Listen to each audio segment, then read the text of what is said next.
I'm Craig Kenneth, a relationship coach and a psychotherapist. Every relationship is different and every breakup is different. Work with me and you'll get professional help on your situation. And if you're in no contact, focused on personal growth, my workbook series, The Knowledge, will help you make changes like you've never made before. Available now at AskCraig.net.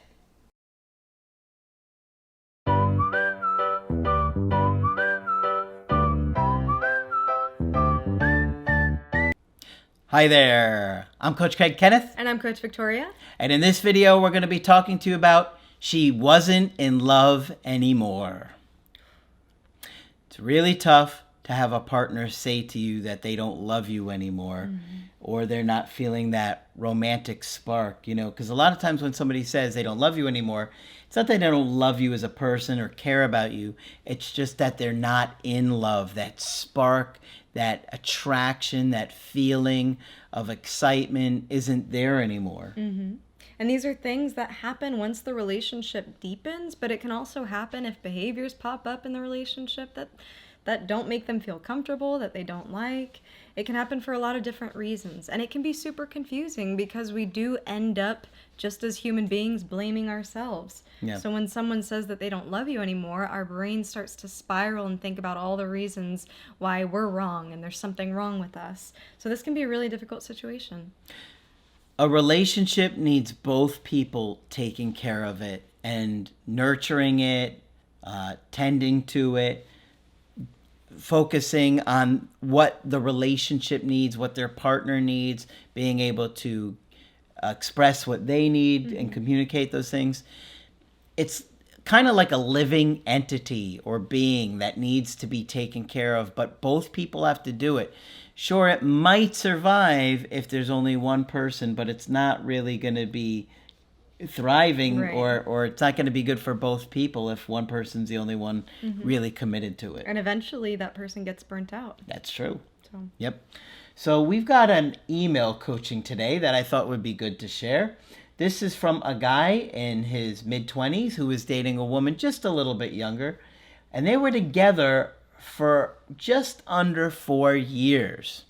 So remember, if they started dating in their early 20s, what happens is people think about, do I really want to be with this person for the rest of my life? You start dating someone like 21, 22 years old, and you're with them for a couple of years, and the relationship isn't so great or as exciting anymore. They're going to start to think, maybe I should date other people before I just stay in this forever. Right, and developmentally it makes sense too. At least here in the Western world, developmentally, a lot of young 20-year-olds are still in college. Maybe they've just recently got out of college, and so they're adulting for the first time in life and having a new sense of independence that they might want to take advantage of, explore, and see. Yep, and I think it's smart for somebody to think about that long and hard before they decide, hey, I want to marry this person or spend my life with this person, especially when things aren't so great, right? Because they're only going to get tougher when you have kids with them and you have parents that pass away, or you lose friends, maybe friends move away or friends pass away, unfortunately. All kinds of difficult things are going to happen. Oh, yeah. And thinking about decision making, your brain isn't even fully developed at that point. That's true. Right? And so it doesn't mean Mine's that you still can't... working at it. It doesn't mean you can't make any decisions at all, right? There's plenty of young people who make excellent decisions and really, have great things for the future. Sure. However, when choosing a life partner, making a life-lasting decision, it can weigh heavy. Absolutely. So let me go on here. They said, we started dating in college and our relationship was great. She's anxiously attached, and because her ex cheated on her a few times, she struggled with trust at first. I was patient and helped her feel safe, and we grew emotionally together. After graduating in 2023, things got harder. We did long distance, which was difficult for her since she needed frequent reassurance.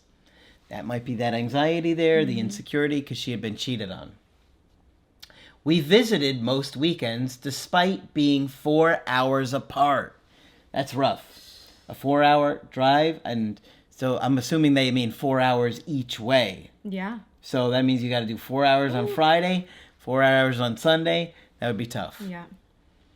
I was struggling with depression and smoking weed, sometimes lying about it to avoid judgment. Oh. And I'm guessing he's mentioning the lying because he probably got caught. Yeah. Right? Probably.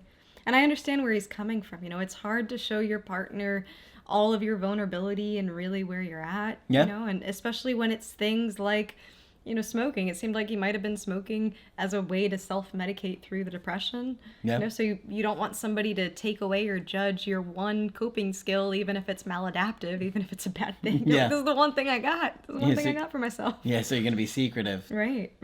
But thinking about, her past and her being deceived before by partners, he's walking a tightrope there. Yep. Making white lies combined with distance and unmet emotional needs led to a slow decline. This is what I'm talking about at the onset of the video, where we have to both take care of this thing, this connection. We're both responsible for it. Sounds like all these issues were making it neglected, and maybe they just got into like that routine. Yeah. By spring of 2024, our calls felt routine, like I just said. Mm-hmm. We had small fights, and she became more anxious. If I didn't reply to her text within 15 minutes, she'd get upset. Ooh, that sounds overwhelming. It's like a countdown. That's what I was thinking, a kitchen timer, She turns on, as soon as she sends a text, click, on her phone, sets a timer. Oh, no, where are you? Are you napping? But, I mean, it would be tough to be with somebody who's that demanding. Right. The 15 minutes is not reasonable. No. To be expected to check your phone for every 15 minutes. The relationship felt like going through the motions. We talked about fixing things, and while it improved temporarily, it returned to the same cycle. I regret not putting in more effort. And this is what happens. Mm-hmm. Now he's beating himself, blaming himself. But the truth is, she probably had a lot of issues here too. I mean, it's completely unreasonable to get upset at somebody for not responding on their phone for 15 minutes. Yeah. You could be taking a nap, taking a shower. And I could... What? Watching a TV show. Oh, okay. So where's it going? Cuddling with your Hello Kitty snuggle pillow that you talked about in the other video. Yes, your body pillow. Was it a Hello Kitty body pillow? It was the Hello Kitty body pillow. But I could also see why he might have been hiding some of those things, like the depression, the smoking weed. If she's getting upset for not getting a response back in 15 minutes, she might have been upset about some of those things that he was concealing.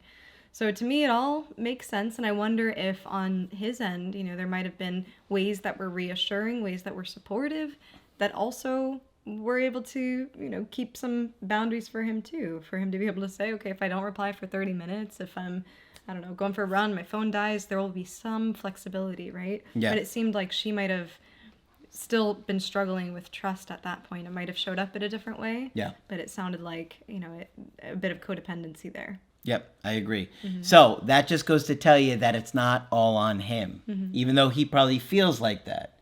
She was clearly a bit anxious and maybe overbearing. Mm-hmm. In the summer of 2024, we had an emotional conversation in person.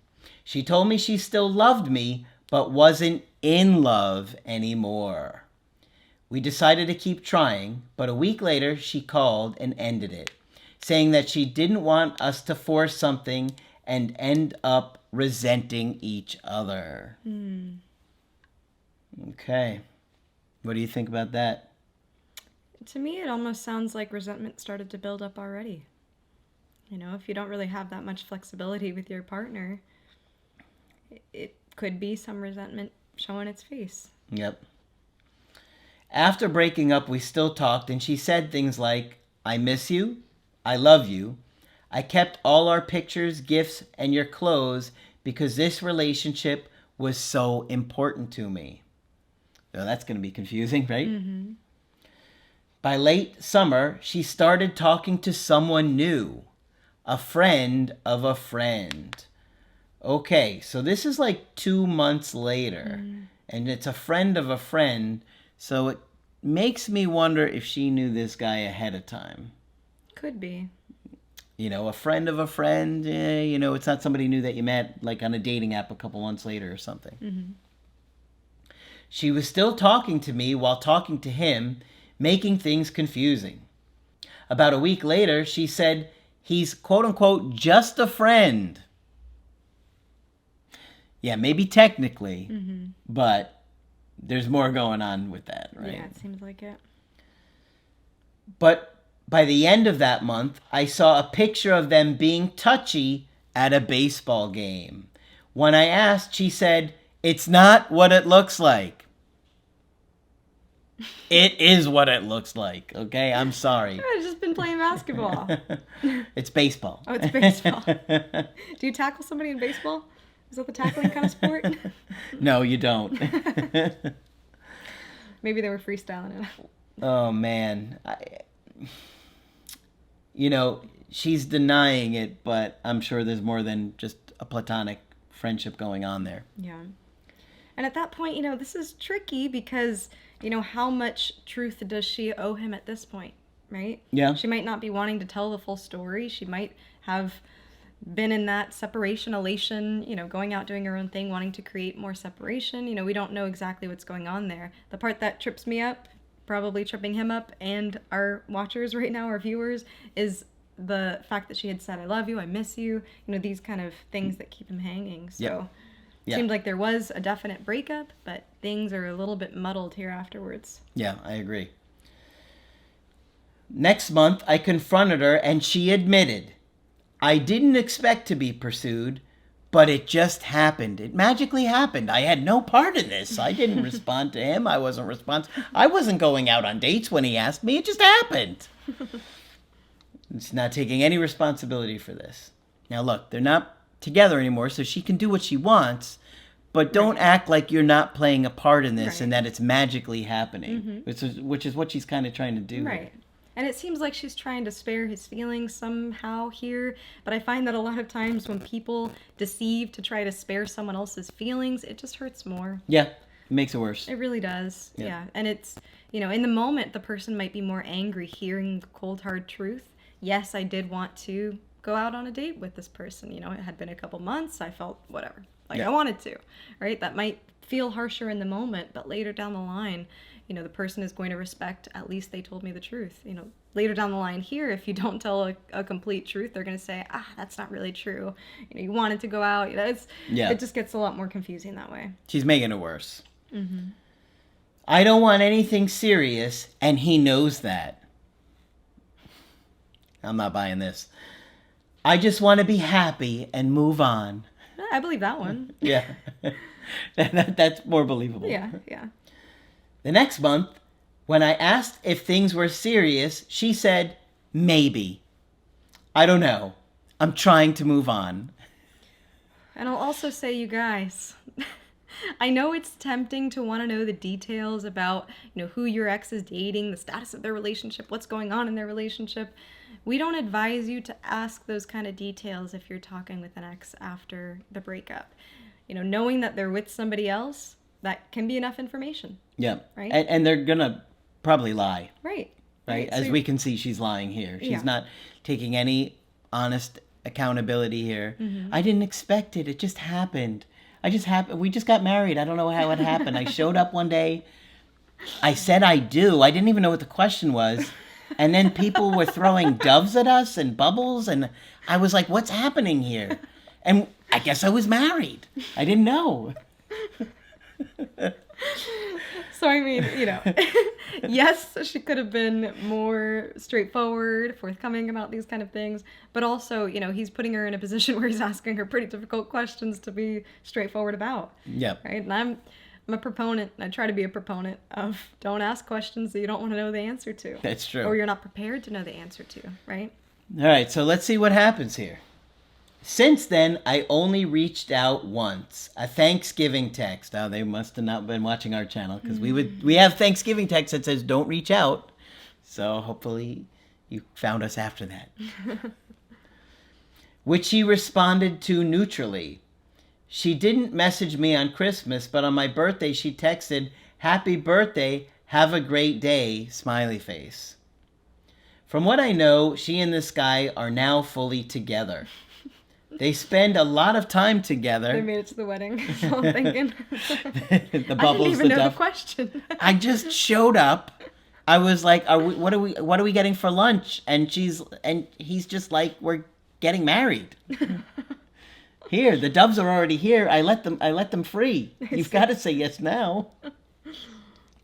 You all have to also remember that, the dumpy and the dumper are in complete different places after a breakup, right? Yeah. It can be really distressing to think my partner can move on and date somebody else in 2 months after almost a 4-year relationship. How can this person, emotionally and mentally do this? It's so tough. Right? But they're in a completely different place. Yep. And honestly, she was really immature to just jump into a new relationship after a 4-year relationship. Mm-hmm.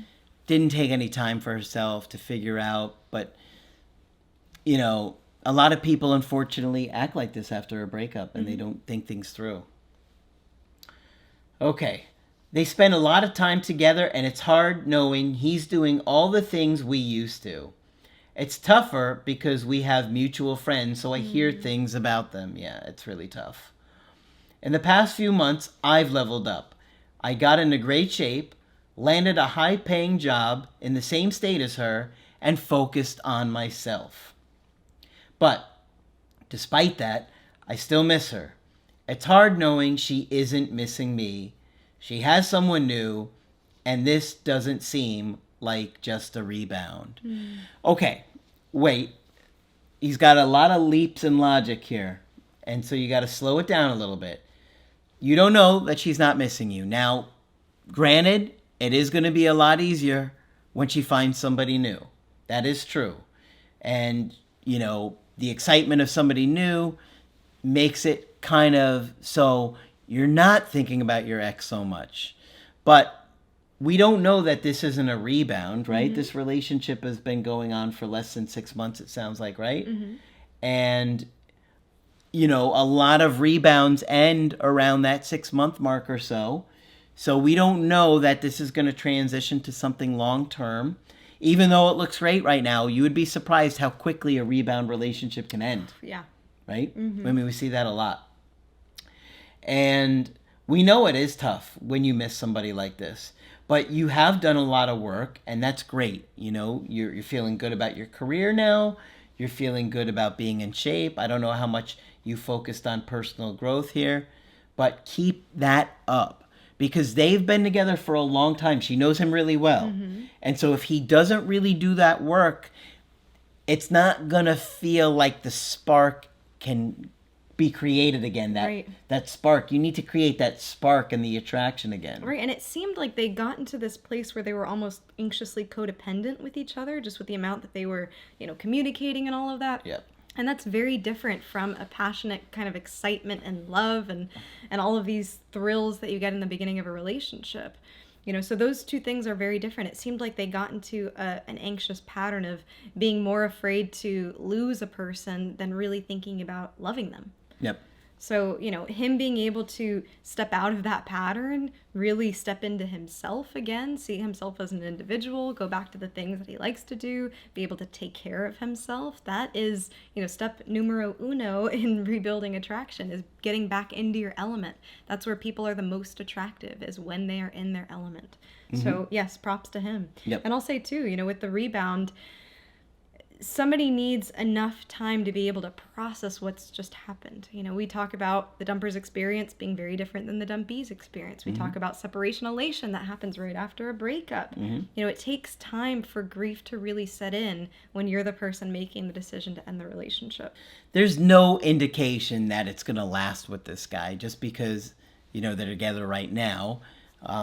It's, seems like it was kind of a rebound situation.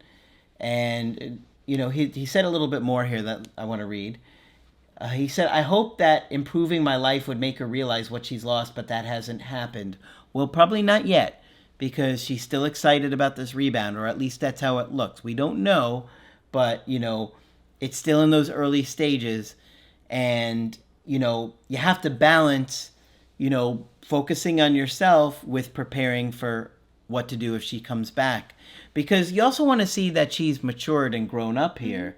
And the problem is, after this breakup, or after she breaks up with this other guy, she needs to process both the breakup with him and her and the new guy and her, and kind of see how she may have acted that is causing her relationships not to last. Yeah, Right? that's a great point. Sometimes you end up just compiling losses and griefs, and, it can get really confusing. So, she needs to be able to have some freedom to make her own decisions. You on your end also need that independence to be able to rebuild yourself here. And, ultimately, you want somebody who'd be willing to put in that effort to keep that attraction going, to be able to bring up, okay, well, what are the issues that are roadblocks for us? Much easier said than done, but you do want somebody who's committed. Yeah, it's so tough when you see your ex jump into something new and it just feels like the end of the world. Like all of the leveling up and all the personal growth don't really matter. But it does matter. Ultimately, it matters for you, and you want to do it for yourself. He's not there yet. He's still, wanting to use these things to re-attract her, and that's totally understandable. But when you're really in the best place, you're thinking, you know what? I want to be with somebody who's right for me, and I don't know if she's right for me because she hasn't really acted maturely or responsibly here after a long-term relationship ended. She just jumps into something new and kind of acts like it magically happened and that she wasn't a huge part of winding up with somebody new.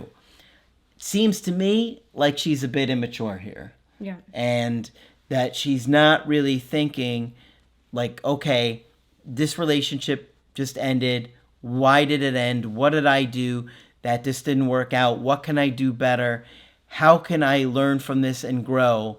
But so many people are just anxious and they jump from one relationship to another and they don't really grow or learn or figure out how they were a part of the situation not lasting. Exactly.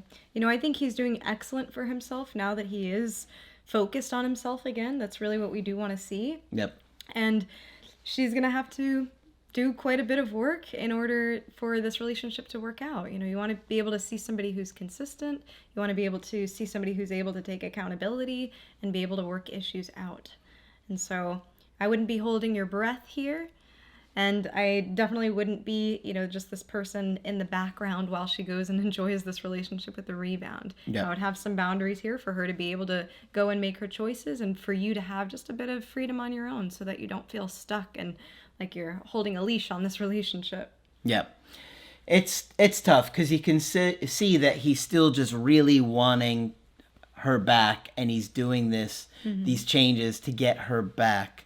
And so he's not quite in that place where he's feeling so good about himself and all these great changes that he's made that he's like, you know what? If she doesn't come back, it's her loss because I know how to be a better partner. I'm in a better place with my career and my life, and I feel better about myself, and I know what it takes to make a relationship better. And if she doesn't want to come back to that, then someone else will, and they'll see what they have and they'll value it. Exactly.